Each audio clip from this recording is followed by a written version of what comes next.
Ayo, segera download Quran Tadabbur, tafsir dalam genggaman Anda.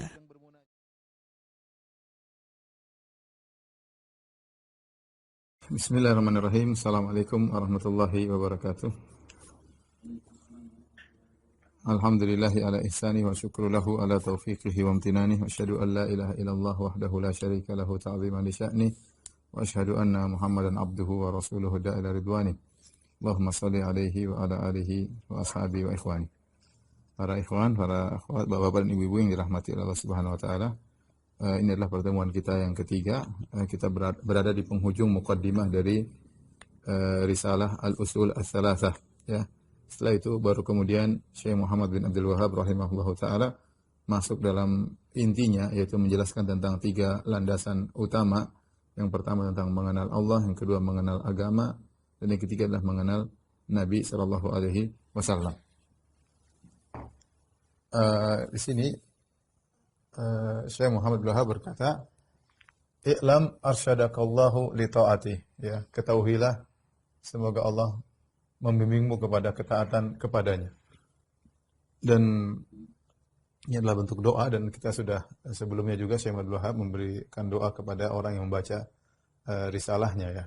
Dan ini subhanallah kebiasaan yang saya sering lihat di Arab Saudi. Kalau mereka telepon itu doa terus. Jadi sebelum bicara itu doa, ayah kepada anak, anak kepada ayah. Itu suatu hal yang biasa bagi mereka, ya, suatu hal yang biasa bagi mereka. Sehingga ketika mereka menulis surat kepada keluarga juga diiringi dengan doa. Sampai sekarang kalau saya telepon kawan-kawan saya dari Arab Saudi, selalu dibuka dengan doa. Selalu, itu suatu hal yang jadi kebiasaan mereka, dan itu kebiasaan yang baik. Kalau kita di Indonesia, kadang kita telepon anak saja kita buka dengan doa, rasanya canggung. Apalagi anak kepada orang tua, mendoakan orang tua, rasanya canggung karena tidak biasa. Ini adalah kebiasaan baik yang harusnya kita kembangkan, ya, karena itu adalah kebiasaan Islami, yaitu mendoakan orang yang kita ajak berbicara, baik orang tua maupun anak maupun kerabat maupun kawan. Di sini Syekh Abdul Wahhab rahimahullah taala mendoakan orang yang baca risalahnya. Dia berkata, "I'lam arsyadakallahu li ta'atih." Ketahuilah wahai sang pembaca, semoga Allah membimbingmu kepada ketaatannya. Anal hanifiyah millata Ibrahim an ta'budallaha wahdahu mukhlishan lahuddin. Sungguhnya al-hanifiyah, yaitu millah Ibrahim, adalah engkau beribadah kepada Allah semata dengan mengikhlaskan bagi Allah agamanya, ya. Saya menjelaskan tentang apa hakikat daripada millah Ibrahim, ya. Millah Ibrahim sampai kita tatkala zikir pagi petang, ya, kita juga berdoa, ya asbahna ala fitratil Islam wa dini nabiyina Muhammad wa millati abina Ibrahim. Setiap pagi kita mengatakan alhamdulillah Allah yang telah menjadikan kita berada di atas millah Ibrahim. Pagi dan petang kita mengucapkan doa tersebut, ya. Karena millah Ibrahim adalah al-hanifiyah. Al-hanifiyah, ya, secara bahasa dari ahnaf adalah condong. Jadi hanif itu bukan artinya lurus, tapi artinya condong. Orang Arab dulu yang kaki saling menjauh, kaki X, ya, yang saling menjauh disebut dengan orang yang ahnaf, yaitu kakinya menjauh dengan yang lainnya, disebut dengan ahnaf. Sehingga maksud daripada hanif adalah agama yang condong kepada tauhid dan jauh daripada kesyirikan. Dia selalu condong kepada tauhid dan selalu jauh dari kesyirikan. Jadi bukan sekedar lurus, tapi dia bahkan condong kepada tauhid dan selalu menjauh dari kesyirikan. Itu namanya al-hanifiyah. Apa itu al-hanifiyah? Itu millah Ibrahim. Nabi Ibrahim alaihissalam spesial, ya. Ibrahim alaihissalam, ya. Spesial. Kenapa spesial? Di antaranya, ya, karena, ya, Allah memerintahkan Nabi Muhammad SAW untuk mengikuti milahnya. Nabi SAW untuk mengikuti ajarannya. Kata Allah Subhanahu wa taala, "Fattabi' millata Ibrahim hanifa." Kata Allah Subhanahu wa taala, "Wahai Muhammad, fattabi'." Wahai Muhammad, ikutlah millah Ibrahim yang hanif, ya. Demikian juga Allah perintahkan kepada kita.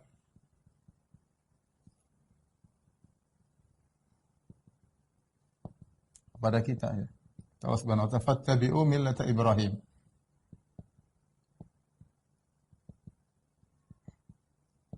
Ikutilah kalian, kepada kita juga, ikutilah kalian millah Ibrahim. Ya, mungkin yang bertanya, ya Ustaz, bukankah Nabi Muhammad SAW lebih afdal daripada Nabi Ibrahim? Benar, memang Nabi Muhammad lebih afdal daripada Ibrahim.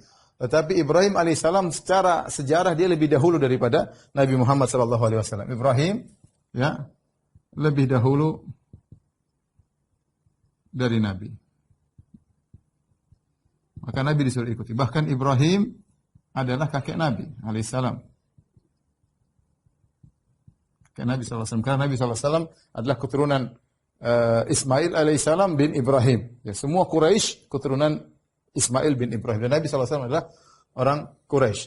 Dan Ibrahim alaihissalam di antara kespesialannya dialah ya yang pertama diberi gelar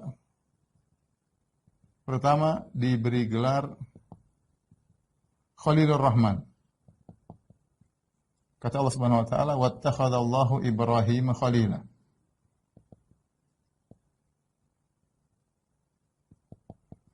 Dan Allah Subhanahu wa taala menjadikan Ibrahim sebagai kekasih. Khalil artinya kekasih. Tentu setelah itu yang mendapat predikat gelar Khalil adalah Nabi Muhammad SAW. Ya, Nabi SAW berkata, "Inna Allah attakhadhani khalilan kama attakhadha Ibrahim khalila." Sungguhnya Allah menjadikan aku kekasihnya sebagaimana Allah telah menjadikan Ibrahim sebagai kekasih. Ya. Kenapa Ibrahim diangkat sebagai kekasih Allah Subhanahu wa taala?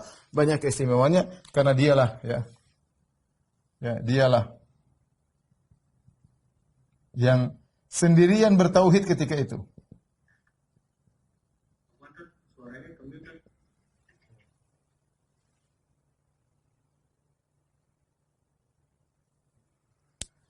Dialah yang sendirian bertauhid ketika semua orang dalam kondisi musyrik, dia bertauhid di negerinya, dia sendirian. Nanti baru kemudian Nabi Lut beriman kepadanya, fa'amana wa amana lahu Lut. Nabi Lut beriman kepada Ibrahim karena Nabi Lut ada hubungan saudara dengan Ibrahim. Kemudian dia menikah dengan Sarah bertauhid. Tapi waktu itu dia sendirian di kampungnya, di negerinya, satu negeri semuanya dia bertauhid sendirian. Dan dia tidak peduli, tetap mendakwahkan tauhid. Ayahnya menentangnya, satu negeri menentangnya, dan dia bersendirian tegak, dan dia tidak peduli. Itulah Nabi Ibrahim alaihissalam. Dialah yang berdebat dengan penyembah berhala. Dialah yang menghancurkan berhala dengan tangannya. Cari masalah Nabi Ibrahim. Berhala. Kemudian dialah yang berdebat dengan penyembah benda-benda langit. Menyembah benda-benda langit. Sebagaimana Allah sebutkan dalam surat Al-An'am. Jadi Nabi Ibrahim alaihissalam ini kalau kita boleh katakan bapak tauhid. Dia adalah bapaknya para nabi, tapi dia luar biasa diberi gelar dengan kekasih Allah Subhanahu wa taala karena memperjuangkan tauhid. Dan banyak keistimewaan Nabi Ibrahim alaihissalam sebagaimana saya pernah jelaskan dalam sejarah Nabi Ibrahim alaihissalam. Tetapi karena dia adalah agama yang spesial, ya, adalah ajaran yang spesial, maka Allah menyuruh Nabi Muhammad SAW mengikuti Al-Hanifiyah. Di sinilah Syekh Muhammad Wahab rahimahullah ta'ala menjelaskan tentang Hanifiyah. Apa hakikat dari Hanifiyah? Ya, yaitu millat Ibrahim. Di antara keistimewaan Nabi Ibrahim juga, ini yang mungkin terakhir saya agar tidak terluputkan. Nabi Ibrahim diakui oleh Yahudi, Nasara, musyrikin Arab, dan kaum muslimin. Ya, kaum muslimin. Ya. Kenapa? Karena nenek moyang Yahudi Nasara adalah Nabi Ibrahim. Dari Nabi Ibrahim lahirlah Nabi Ishak sama Nabi Ismail. Nabi Ismail keturunannya Nabi Muhammad SAW. Nabi Ishak keturunannya adalah seluruh Nabi-Nabi Bani Israel. Nabi Musa, Nabi Isa, seluruhnya. Makanya Yahudi ngaku mereka ngikut Nabi Ibrahim, Nasara ngaku mereka ngikut Ibrahim, musyrikin juga, musyrikin Arab, Quraisy. Semua Quraisy keturunan Ibrahim. Abu Jahal, Abu Lahab, ya, Umayyah bin Khalaf, ya, semua musyrikin Arab yang Quraisy. Arab tuh banyak kabilah. Di antara kabilah Arab adalah Quraisy. Dari Adnan, kemudian Adnaniyun, dan mereka kembali nasabnya kepada Ismail bin Ibrahim. Sehingga Ibrahim adalah sosok yang diakui oleh seluruhnya, diakui oleh Yahudi, Nasara, musyrikin Arab, dan juga tentunya oleh kaum muslimin. Makanya Allah turunkan ayat untuk membantah mereka semua. Allah turunkan ayat, kata Allah Subhanahu wa taala, "Makana Ibrahim Yahudiyan wala Nasraniyan walakin kana hanifan wa ma kana minal musyrikin." Bukanlah Ibrahim Yahudi, bukan juga Nasrani, tapi dia Hanif dan dia juga bukan musyrik, bantah semuanya kecuali Islam, ya, kecuali Islam. Sehingga perlu dijelaskan apa itu millah Ibrahim, yang hakikat millah Ibrahim itu apa? Yang kita semua disuruh ikut. Yahudi disuruh ikut ke Ibrahim, Nasara disuruh ikut kepada Ibrahim, orang-orang Quraisy disuruh ikut kepada Ibrahim, kaum muslimin juga disuruh ikut kepada Ibrahim, Nabi disuruh ikut kepada Nabi Ibrahim. Apa hakikatnya? Hakikatnya adalah anta budallaha wahdahu mukhlishan lahuddin. Inilah hanifiyah. Adalah engkau beribadah kepada Allah semata dengan mengikhlaskan agama baginya. Itulah tauhid, ya. Itulah hakikat daripada ajaran Nabi Ibrahim. Tidak menyembah apapun, tidak menyembah berhala, tidak menyembah benda-benda langit. Ibrahim alaihissalam mengajarkan bagaimana hanya beribadah kepada Allah semata. Sampai dia harus bertentangan dengan ayahnya, bertentangan dengan negerinya, satu negeri, bahkan harus dibakar oleh Raja Namrud, dan dia tidak peduli. Dia harus berhijrah meninggalkan negeri ini ke negeri yang sana, dan dia tidak peduli, yang penting dia menjalankan tauhid. Kemudian kata Syekh Muhammad bin Wahab rahimahullah taala, wa bidzalika amara Allahu jami'an nas. Inilah yang Allah perintahkan kepada seluruh manusia, yaitu apa? Tauhid. Ini adalah tauhid. Beribadah kepada Allah saja semata namanya tauhid. Tauhid kalau bahasa Indonesia artinya pengesaan. Pengesaan Allah. Ya. Allah telah memerintahkan seluruh manusia untuk bertauhid. Kemudian Allah menciptakan mereka untuk itu. Jadi Allah perintahkan orang-orang untuk bertauhid. Allah ciptakan mereka untuk bertauhid. Apa dalilnya? Apa dalilnya kita diciptakan untuk bertauhid? Dalilnya, wa ma khalaqtul jinna wal insa illa liya'budun. Tidaklah aku ciptakan jin dan manusia kecuali untuk beribadah kepadaku. Wa makna ya'budun, ini liya'buduni, apa maknanya? Tidaklah aku ciptakan jin dan manusia kecuali untuk beribadah kepadaku. Makna ya'budun ay yuwahhidun. Dan makna beribadah kepadaku adalah mentauhidkan aku. Ya. Jadi inilah agama Nabi Ibrahim alaihissalam yang kita disuruh untuk mengikuti agama tersebut. Ya. Jadi ini diperintahkan jin manusia, seluruh jin dan juga seluruh manusia. Ya. Inilah dua makhluk yang dibebani untuk menjalankan ibadah kepada Allah Subhanahu wa taala. Baik. Selanjutnya, kelanjutan dari penjelasan tentang milah Ibrahim, wa a'dhamu ma amara Allahu bihi at-tauhid. Perkara terbesar yang Allah perintahkan adalah tauhid. Perkara terbesar. Dan ini adalah dakwah seluruh para anbiya.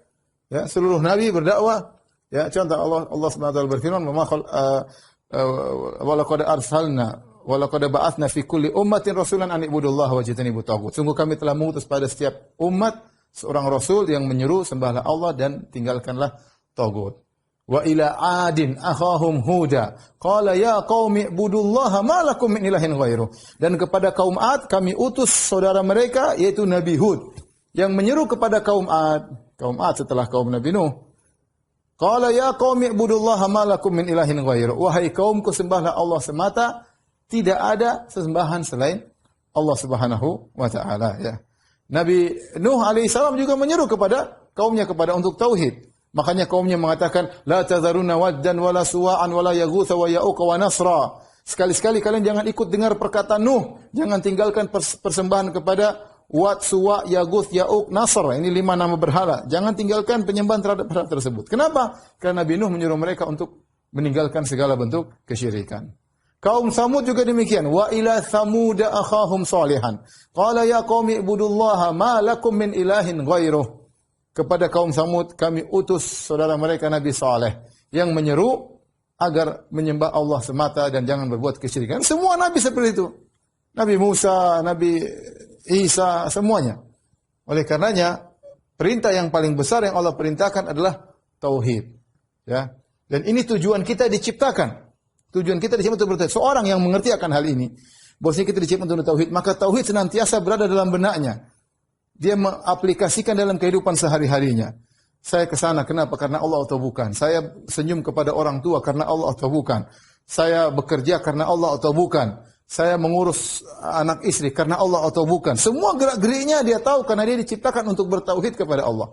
Segala kegiatannya bisa dia rubah menjadi ibadah kepada Allah Subhanahu wa taala. Ini orang yang sadar tentang tujuan dia diciptakan di alam semesta, yang betapa banyak orang lalai dari akan hal ini. Apa tujuan mesti diciptakan di alam semesta? Allah ciptakan kamu, tidak ada tujuan? Ada.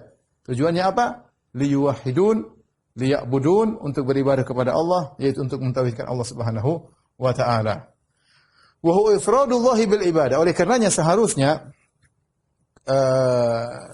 konsentrasi dakwah para dai, ya para dai silakan berdakwah dengan berbagai model dakwah mereka. Ada yang berdakwah tentang akhlak, ada yang berdakwah tentang sirah, ada yang berdakwah tentang ekonomi, ada yang berdakwah tentang macam-macam, terserah. Tetapi dia harus fokus. Jangan lupa bahwasanya substansi dari segala dakwah mereka adalah untuk mentauhidkan Allah Subhanahu wa taala. Karena itulah tujuan utama Allah menciptakan manusia. Itulah tujuan utama Allah mengutus para rasul. Itulah tujuan utama kita berdakwah, melanjutkan perjuangan para rasul. Apapun yang kita dakwahkan, substansi utamanya adalah bagaimana agar Allah diesakan. Apa itu tauhid? Kemudian inilah definisi tauhid. Definisi tauhid, pengesaan, ifradullahi bil ibadah, yaitu mengesahkan Allah dalam peribadatan. Artinya semua ibadah hanya untuk Allah. Ibadah hanya untuk Allah. Inilah definisi daripada tauhid. Kemudian sebaliknya, wa a'dhamu ma naha anhu asyirku. Perkara yang terbesar yang Allah larang adalah kesyirikan. Lawan daripada tauhid adalah kesyirikan, asyirku, ya. Karena dia dosa yang paling besar. Apa definisi daripada kesyirikan? Jelas, wa huwa da'watu ghairihi ma'ahu. Definisi kesyirikan. Ini penting.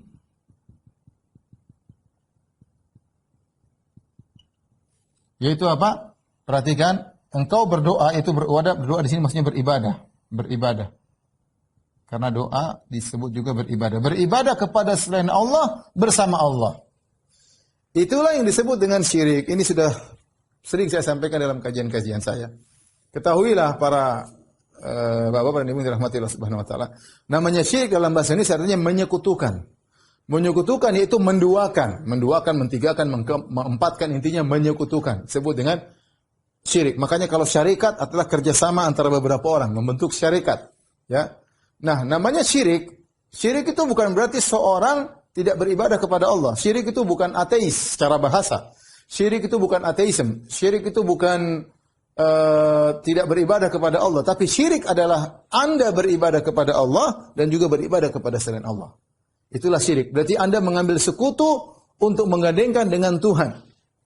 Itu namanya kesyirikan.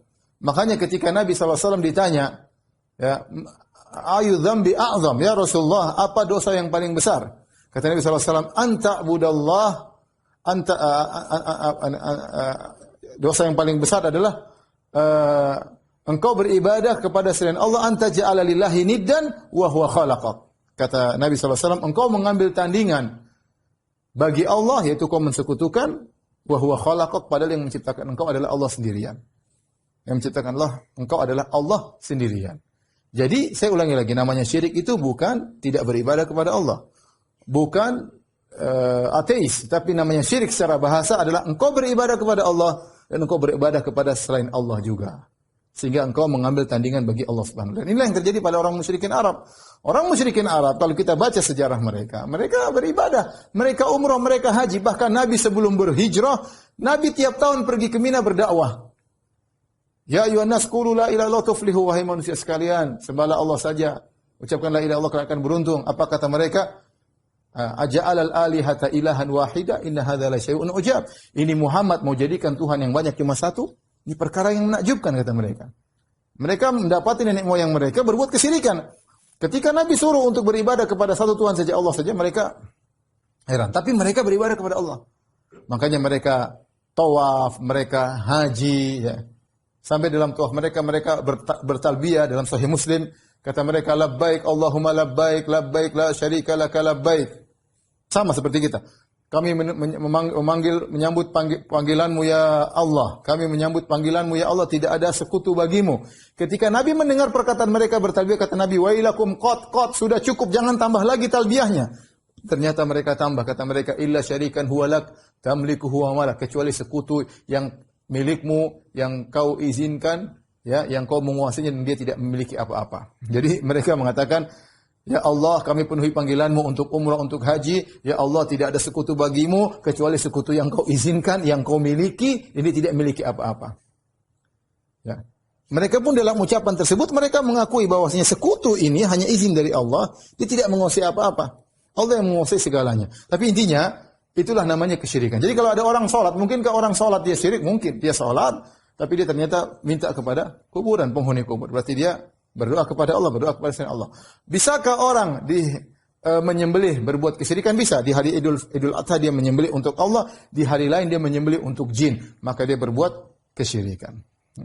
Kesyirikan. Bisakah seorang syirik dalam tawakal? Ya bisa. Dia tawakal kepada Allah, tapi dia tawakal kepada makhluk. Tawakal kepada jimat. Tawakal kepada bosnya. Tawakal hatinya. Dia tawakal kepada makhluk. Jadi intinya syirik itu, perhatikan ini definisi yang penting, yaitu engkau beribadah kepada selain Allah bersama Allah. Selain beribadah kepada Allah, engkau beribadah kepada selain Allah. Tauhid berlawanan dengan syirik. Tauhid ingin engkau hanya beribadah semata-mata untuk Allah, tidak boleh bersama selain Allah Subhanahu wa taala. Adapun dalilnya adalah firman Allah Subhanahu wa taala, wa'budullaha wa la tusyriku bihi syai'a. Sembahlah Allah semata dan jangan berbuat syirik sama sekali. Perhatikan sini. Jangan berbuat syirik sama sekali. Ini syai'an, kalau dalam usul fikih ini memberi faedah keumuman. Memberi faedah keumuman. Karena dia adalah, ini usul fikih, nakirah dalam konteks larangan. Wala tusyriku bihi syai'a. Ini nakirah dalam bentuk konteks larangan. Demikian juga wala tusyriku ini sendiri juga memberi keumuman. Keumuman juga. Karena setiap fiil mengandung masdar, ya, yang nakirah, yaitu wala tusyriku isyrakan, jangan kau berbuat syirik sama sekali. Sehingga kalau kita mau artikan secara letterlek, jangan kau berbuat syirik. Ini kalimat wala tusyriku bihi syai'a, ini wala tusyriku bihi syai'a.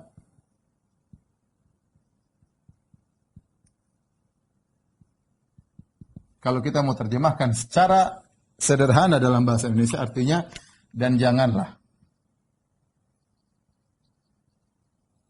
kalian, ya, menyekutukan Allah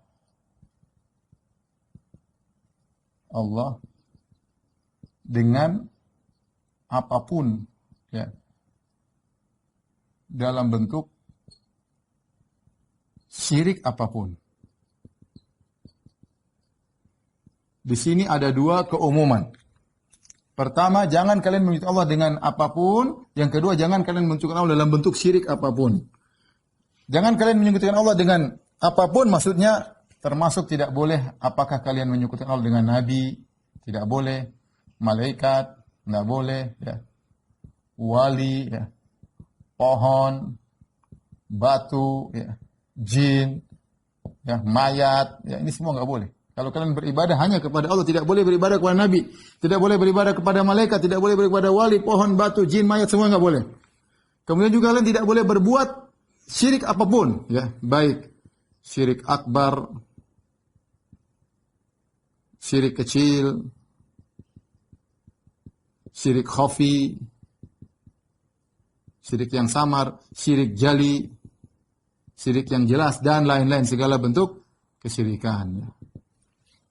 Yang ini diambil dari ini. Ini kalau kita belajar bahasa Arab. Adapun yang ini diambil dari ini.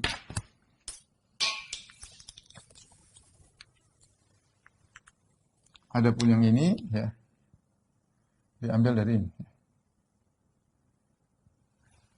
Ininya ini kalau kita jelaskan secara tafsiran menurut bahasa Arab. Jadi intinya, kalau kita ingin tahu milah Ibrahim, milahnya Nabi Ibrahim alaihissalam yang kita disuruh untuk mengikuti milah tersebut, bertauhidlah dan jangan berbuat kesyirikan sama sekali. Jangan sekutukan Allah dengan apapun, ya, dan jangan berbuat syirik dalam bentuk apapun. Itulah hakikat daripada milah Ibrahim, ya. Baik, kita lanjutkan.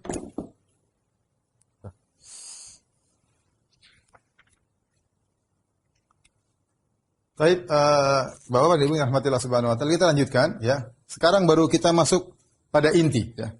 Inti kita akan bahas 3 perkara tentang Allah, tentang agama Islam, tentang Nabi Muhammad SAW. Tentunya saya ingin ingatkan kepada para ikhwan, para bapak, ibu-ibu, bahwasanya usul salasah ini ditulis oleh Syekh Muhammad Abdul Wahhab rahimahullah untuk sebagai risalah paling termudah, maka dia datang dalam bentuk global saja, tidak terperinci. Dan kita pun demikian, tatkala kita menjelaskan kita akan secara global, karena kalau ingin lebih tinggi kita akan bahas buku-buku yang lain yang ditulis oleh beliau, ya. Jadi kita akan jelaskan secara global 3 perkara yang utama untuk kita pelajari. Beliau berkata, fa idza qila laka, jika dikatakan kepadamu, mal usul salasa allati yajib 'alal insan ma'rifatuha. Apakah 3 perkara yang wajib bagi manusia untuk mempelajarinya, mengetahuinya. Ya. 3 perkara ini apa yang wajib kita ketahui? Maka jawabannya fakul, katakanlah ada 3 perkara. Ma'rifatul abdi rabbahu, yaitu mengenal seorang hamba mengenal Rabbnya.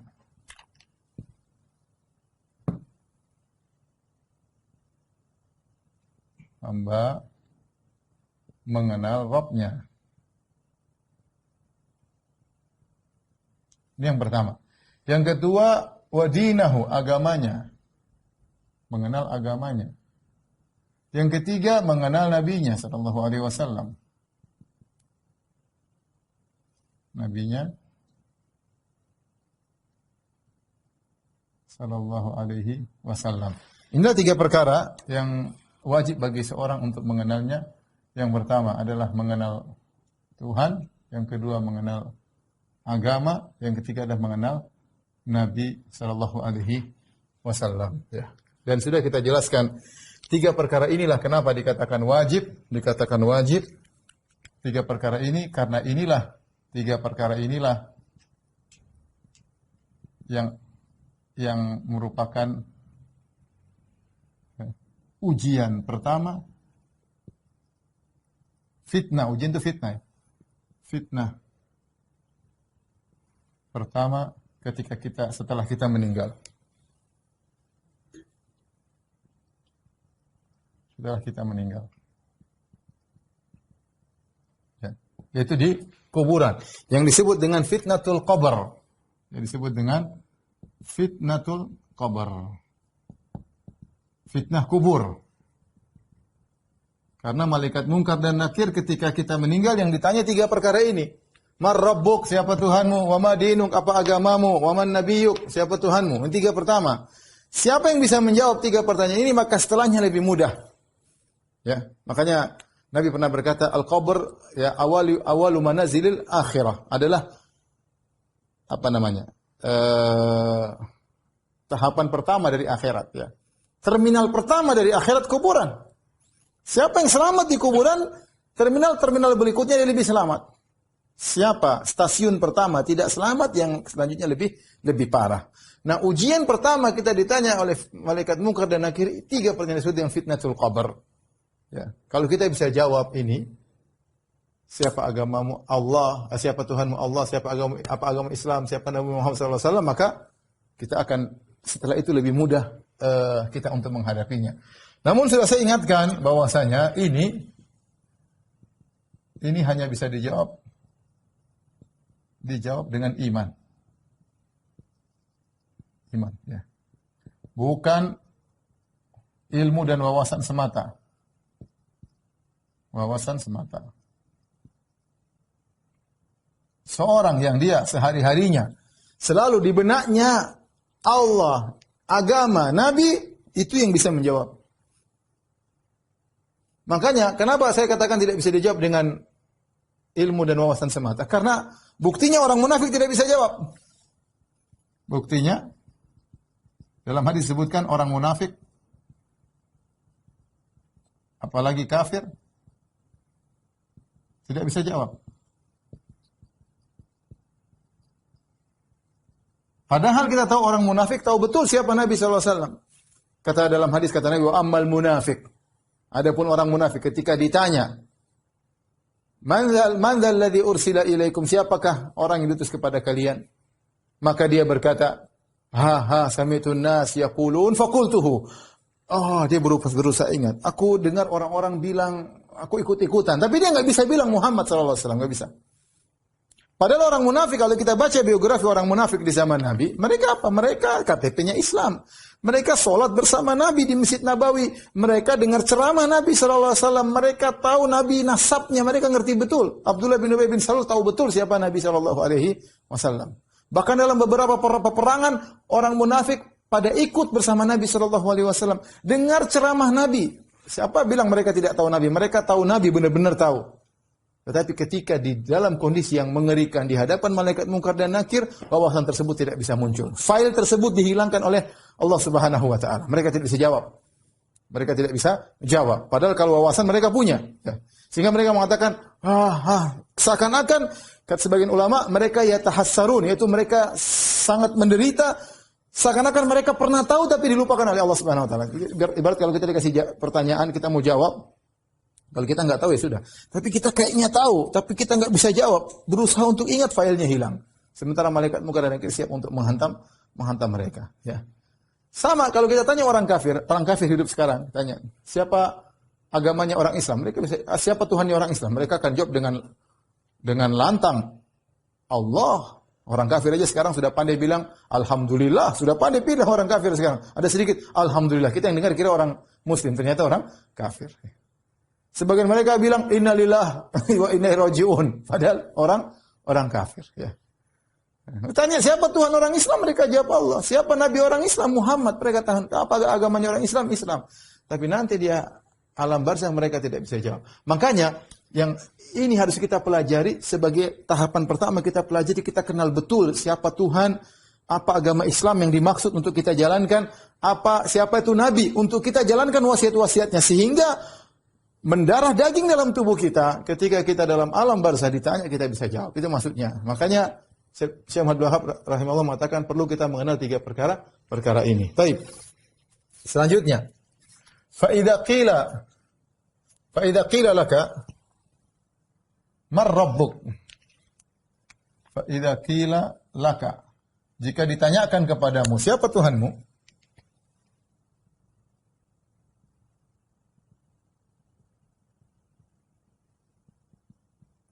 Siapa Tuhanmu? Faqul, katakanlah. Maka katakanlah,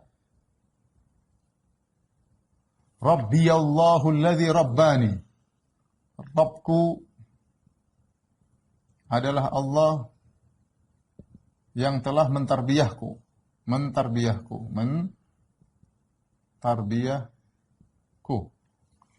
Wa rabba jami'il alamin. Dan telah mentarbiyah seluruh alam semesta. Dan telah mentarbiyah seluruh alam semesta. Bini amihi, dengan nikmat-nikmatnya, dengan nikmat-nikmat dan karunia-karunianya. Nikmat dan karunianya. Wa huwa ma'budi laisa li ma'budun siwahu. Dialah Tuhanku, tidak ada Tuhan selainnya. Baik. Kalau kau ditanya, siapa Rabbmu? Katakanlah Rabbku adalah Allah yang telah mentarbiyahku. Apa maksudnya mentarbiyahku? Rabb dari rububiyah, ya. Jadi Ar-Rabb secara bahasa Arab, Ar-Rabb itu berasal dari Ar-Rububiyah. Rububiyah di antara maknanya adalah At-Tarbiyah. Tarbiyah itu kita ngerti. Kalau kita mentarbiyah anak, coba dari kecil kita perhatikan, segala kebutuhannya kita penuhi, kita ayomi secara bahasa Indonesia, itu artinya tarbiyah. Nah demikian pula Allah mentarbiyah kita. Allah ciptakan kita dari tidak ada menjadi ada. Allah beri prasarana kepada kita, Allah memberikan kita segala kebutuhan, Allah menjadikan kita besar, Allah menjadikan kita berakal, maka dialah yang berhak untuk kita sembah. Dan itu bukan cuma berlaku pada kita, bukan berlaku pada saya, berlaku pada seluruh alam semesta. Allah yang menciptakan langit, Allah menciptakan bumi, Allah menciptakan matahari, Allah menciptakan antum seluruhnya. Allah beri kemampuan kepada antum berfikir, melihat, memandang, mendengar, ya. Itulah Rabb kita. Dialah yang mentarbiyah kita. Mentarbiyah kita, mengurusi, kalau bahasa Indonesia apa? Mengurusi kita. Dari tidak ada menjadi ada. Ya. Kemudian dipenuhi segala prasarana.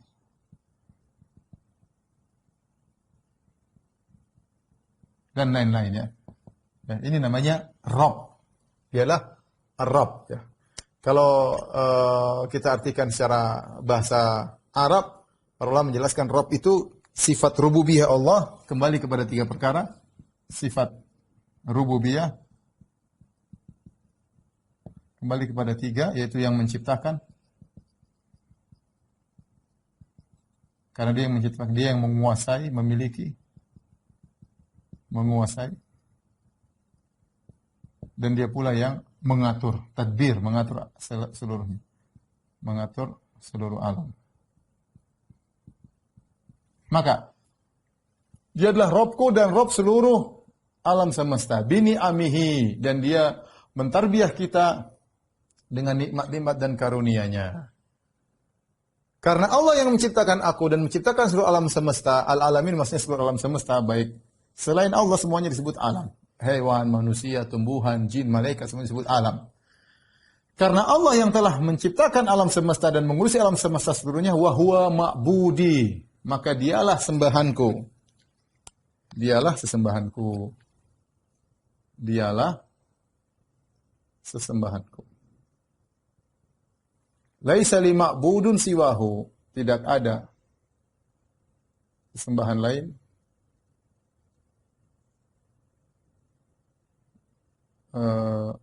bagiku selain dia. Selainnya. Ini jelas. Ini konsekuensi, kata para ulama, konsekuensi dari tauhid rububiyah kepada tauhid al-uluhiyah. Ya. Ini adalah bentuk, ya, bentuk konsekuensi dari tauhid rububiyah adalah tauhid uluhiyah. Apa itu rububiyah, apa itu uluhiyah? Tauhid rububiyah artinya meyakini, tauhid rububiyah artinya meyakini hanya Allah yang mencipta, memiliki dan mengatur alam semesta. Namanya tauhid rububiyah.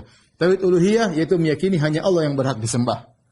Tauhid rububiyah karena kita meyakini hanya Allah yang menciptakan, hanya Allah yang menguasai, hanya Allah mengatur alam semesta, maka konsekuensikan kita harus mentauhidkan uluhiyah, itu hanya Allah yang kita sembah. Hanya Allah yang kita sembah. Ini perkara yang sangat logis, perkara yang sangat logis. Kalau yang mengandung kita ibu kita, yang mengandung kita ibu kita, yang menyusui kita ibu kita, yang semuanya ibu kita, kemudian kita bagaimana kita berbakti kepada ibu yang lain? Hanya ibu kita yang berbakti karena dia yang mengandung kita. Ya. Ya, gampangannya, kalau ada seorang wanita kita yang ngelamar, kita yang kasih semuanya kebutuhan yang kita biayai dia ke salon, kita kasih makan dia semua, ternyata dia melayani suami yang lain, kurang ajar namanya. Ya. Allah Subhanahu wa taala yang menciptakan kita semuanya, memberikan kita segalanya, maka dia satu-satunya yang berhak untuk disembah. Kalau ada yang ikut-ikutan menciptakan kita, silakan kita sembah dia juga. Kalau ternyata wali-wali, sunan-sunan, Nabi Isa, Nabi Muhammad ikut menciptakan kita, kita sembah itu nabi-nabi. Kalau malaikat Jibril ikut menciptakan kita, ikut menciptakan alam semesta, ikut menciptakan oksigen, ikut menciptakan matahari, kita sembah itu malaikat. Tapi tidak ada satupun yang ikut serta dalam hal rububiyah Allah. Yang menciptakan Allah sendiri, yang menguasai Allah sendiri, yang mengatur alam semesta Allah sendiri. Terus yang lainnya diatur, diciptakan. Apakah berhak untuk kita sembah? Tidak boleh sama sekali. Ini semua logis. Makanya orang-orang yang kemudian mereka membuat kesyirikan, otak mereka nggak jalan. Gimana mereka menyembah mayat, beribadah, nangis-nangis kepada mayat, mayat nggak bisa apa-apa. Ketika dia masih hidup, saya tidak boleh kita sembah, apalagi sudah mati tidak bisa apa-apa. Malaikat saja Jibril, malaikat Mikail pengatur awan, pengatur hujan tidak boleh kita sembah padahal dia benar-benar ngatur. Kenapa tidak boleh kita sembah? Karena dia mengatur karena perintah Tuhan, perintah Allah yang berhak kita sembah yang memerintahkan dia. Apalagi yang tidak memerintahkan apa-apa, apalagi yang tidak mengatur apa-apa. Jadi ini perkara yang sangat logis. Kalau Anda meyakini hanya Allah yang menciptakan Anda, maka hanya Allah yang berhak untuk disembah. Wa dalil qauluhu ta'ala, adapun dalilnya. Alhamdulillahi Rabbil Alamin. Apa dalilnya? Dan ini diantara keistimewaan usul salasa selalu disertai dengan dalil. Apa dalilnya? Dalilnya ini. Alhamdulillahi Rabbil Alamin. Segala puji bagi Allah.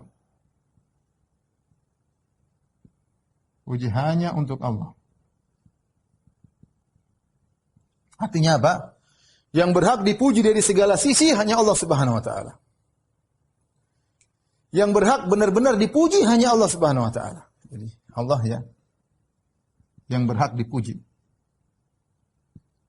Dipuji hanya Allah. Yang berhak dipuji dari segala sisi. Dari segala sisi. Sisi hanya Allah. Saya perhatikan Allah yang alhamdulillah segala puji yang berhak hanya dipuji hanyalah Allah. Yang lain ya, hanya dipuji. Kenapa dipuji? Karena dia bisa ini, bisa anu yang bikin dia bisa begitu Allah Subhanahu wa taala. Nah, yang harusnya yang berhak dipuji adalah menciptakannya. Makanya kalau kita lihat orang menakjubkan kita bilang Masya Allah. Karena kita tahu kita kagum sama dia. Tapi yang buat dia seperti itu siapa? Allah. Makanya kita bilang Masya Allah tabarakallah. Sungguhnya pujian yang seharusnya adalah untuk Allah Subhanahu wa taala. Dia kita puji, tapi seharusnya yang sungguhnya berhak dipuji hanyalah Allah. Yang kedua, kita muji seorang tapi dari sisi lain kita tidak puji. Dia pasti ada kekurangannya. Yang sempurna dalam segala hal hanyalah Allah Subhanahu wa taala, maka dia yang berhak untuk dipuji. Siapakah Allah? Kata Allah Subhanahu wa taala, Alhamdulillahi Rabbil Alamin. Rabbil Alamin, penguasa alam semesta. Ini dalilnya. Apa yang alamin apa? Alamin adalah semua selain Allah. Disebut adalah al-alamin. Apakah jin, manusia, malaikat, rembulan, matahari, ya, pohon, hewan, semuanya selain Allah. Kemudian Syekh Abdullah mengatakan, wa kullu ma siwallah alam. Semua selain Allah disebut alam. Alam. Wa ana wahidun min dzalikal alam, dan aku salah satu dari bagian alam. Bagian alam tersebut. Kemudian beliau lanjutkan, fa idza qila laka bima arafta rabbak? Jika ditanya kepadamu,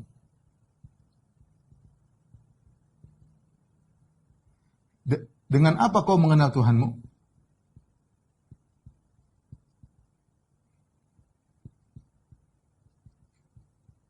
Ini pertanyaan penting ya.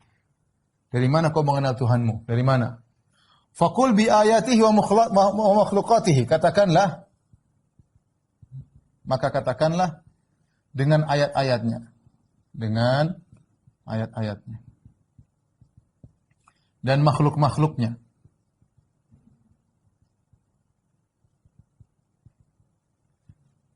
Wa min ayatihi al-lailu wan-naharu wasyamsu wal-qamaru. Di antara ayat-ayatnya adalah apa? Siang, malam, matahari, rembulan. Wa min makhluqatihi, di antara makhluk-makhluknya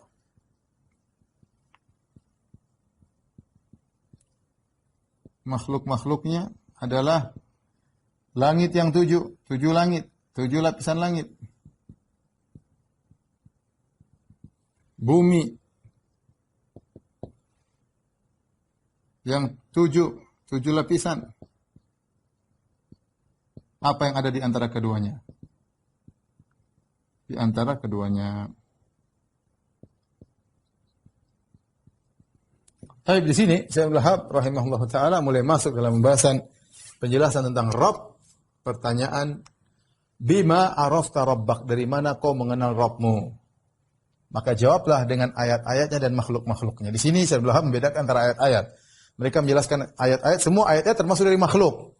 Tapi ayat-ayat adalah makhluk yang spesial. Seperti malam, siang, matahari, rembulan. Yang kita melihat secara langsung menunjukkan adanya Tuhan. Ini mungkin maksud dari Syekh Abdul Wahab. Adapun makhluk yang biasa, makhluk bumi, langit, dan apa yang di antara keduanya, semuanya adalah termasuk makhluk. Ini makhluk spesial ayat-ayat Allah Subhanahu wa Ta'ala. Ya. Dengan melihat ayat-ayat dan makhluk-makhluknya, maka kita tahu adanya Tuhan. Ya, adanya Tuhan. Saya ingin menjelaskan tentang tanda-tanda ya adanya Tuhan, tapi sepertinya waktunya tidak pas. Mungkin kita lanjutkan nanti pekan sebulan lagi ya.